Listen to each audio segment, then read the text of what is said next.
Freshwater system.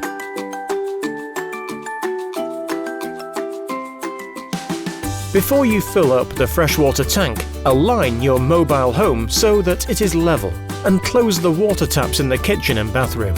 If applicable, also close the drain valve of the boiler. Push the lever to empty the boiler through the drain valve.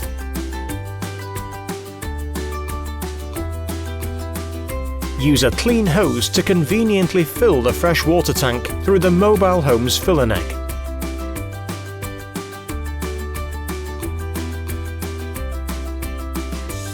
The filling level can be read on the control panel. After filling, put all water taps to hot and open them to switch on the water pump. Leave the water taps open until the water flows out free of bubbles. That ensures that the boiler is also filled with water. Subsequently, set all water taps to cold and leave them open so that the cold water lines are also filled with water. Leave the water taps open until the water flows out of the fittings free of bubbles. To drain the fresh water, open the valve on the tank.